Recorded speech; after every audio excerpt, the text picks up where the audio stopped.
पृथ्वीराज चव्हाणांनी जे सभागृहामध्ये एक महत्त्वाचं वक्तव्य केलं आणि ज्याच्यानंतर इतका मोठा वाद महाराष्ट्रात तयार झाला. ते वक्तव्य असं होतं की काहीतरी ॲग्रिकल्चर डिपार्टमेंटचा एक कुठला तरी अहवाल आला. त्या अहवालातल्या नोंदीची कल्पना विखे पाटलांनी दिली असं म्हणतात सभागृहामध्ये.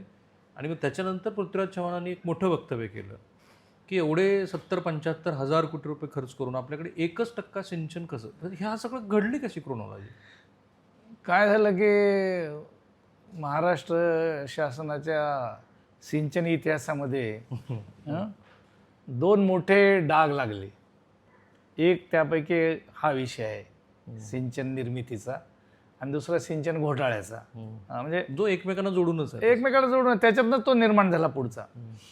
त्याच्यात असं झालं की आमची जी प्रथा आहे की दरवर्षीच्या अधिवेशनामध्ये सिंचन, जसं आपला इकॉनॉमिक अहवाल येतो त्याच्यामध्ये कृषी विभाग त्यांचं सादरीकरण असतं आणि सिंचन किती झालं हे त्याच्या मग पोटातच येतं.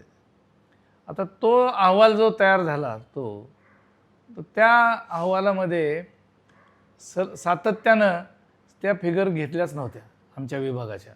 ते काय करायचे, विहिरीवरचं जे सिंचन होतं तेवढंच धरायचे ते. आणि मग ते नेमकं त्या वर्षी म्हणजे आपल्याला आपले 50 वर्ष झाले ह्याला राज्यस्थापनेला त्याचा एक विशेष कार्यक्रम होता. आणि त्या कार्यक्रमामध्ये ते अहवाल प्रसिद्ध झाला. आणि त्या अहवालामध्ये आता आपले गणपतराव देशमुख सगळ्यात अभ्यासू आमदार, त्यांनी तो मुद्दा काढला